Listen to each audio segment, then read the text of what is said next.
بص يا نجم، الساعد والريست مش بس قوة، دول كمان شكل جمالي بيكمل أي فورمة. يعني إيه؟ يعني أنت ممكن يبقى عندك صدر وظهر كويس، بس من غير ساعد قوي وعضلات ريست مفصولة، إيدك هتبان ضعيفة ومش هتكمل شكل الجسم. الساعد المرسوم والريست القوي بيخلي مسكة إيدك باينة رجولة وبيشد أي حد يبصلك. النهاردة هوريك أقوى التمارين اللي هتفجر لك الساعد ويديك قبضة حديد وشكل يخلي إيدك تلمع في أي فورمة. أنا كوتش محمد وأنا هنا علشان أساعدك. وقبل ما نبدأ اعمل لايك للفيديو وسبسكرايب للقناة عشان توصلك كل الحلقات الجديدة. 1. ريست كيرلز، كيرل بالدمبل للريست. هنبدأ بأبسط وأقوى تمارين. هتقعد على دكة أو كرسي، تحط الساعد على فخدك، الكف ماسك الدمبل ونازل لتحت. من الوضع ده تبدأ تطلع بالدمبل لفوق وتضغط، وبعدين تنزل بالراحة. 4 مجموعات في 12 ل 15 عدة. التمارين ده بيركز على عضلات الريست الداخلية، وده أساس قوة القبضة. بعدها ندخل على العكسي، نفس الوضعية بس الكف هيبقى مقلوب لفوق. تبدأ تطلع وتنزل بالدمبل من غير ما تحرك الساعد. في 4 مجموعات في 12 ل 15 عدة. التمرين ده بيستهدف الجزء الخارجي للريست، وده اللي بيدي شكل مفصول للساعد. 3. فارمرز ووك، مشية المزارع. هتمسك دمبل تقيل على الجنبين وتمشي بيهم. ممكن تمشي 30 أو 40 ثانية أو تقف ثابت. 3 مجموعات.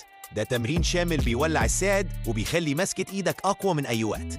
4. بليت بنش، ضغط الأقراص. لو عندك أقراص وزن، امسك 2 قرص واضغطهم ببعض بكف إيدك. ثبت الوضع من 20 ل 30 ثانية. 3 مجموعات. التمرين ده بيركز على الأصابع والقبضة، وده سر إنك امسك أي وزن تقيل بسهولة. 5. هامر كيرلز. الوقت نخش على تمرين المطرقة. هتمسك دمبل والكف في وضعية محايدة كأنك ماسك مطرقة. تبدأ تطلع الدمبل لحد فوق وتنزل بالراحة. 3 مجموعات في 10 ل 12 عدة. التمرين ده بيشتغل على العضلة الكبيرة في الساعد اللي اسمها البراكيورادياليس، وهي اللي بتدي حجم وشكل بارز.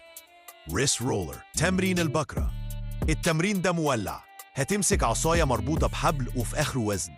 تبدأ تلف العصاية بالريست لحد ما الوزن يطلع لفوق، وبعدين تنزل بالراحة. 3 مرات صعود ونزول. هتحس إن الساعد بيولع نار، وده اللي هيبني قوة وتحمل عالي. 7. ديد هانج، التعلق. آخر تمرين معانا بسيط بس ندمر. هتتعلق على بار العقلة بإيدك بس، وتحاول تثبت أطول وقت تقدر عليه. 3 مجموعات في 20 ل 40 ثانية. التمرين ده مش بس يقوي القبضة، كمان بيزود التحمل وبيساعدك ترفع أوزان تقيلة في باقي التمارين. كده يا بطل، معاك أقوى 7 تمارين للريست والساعد.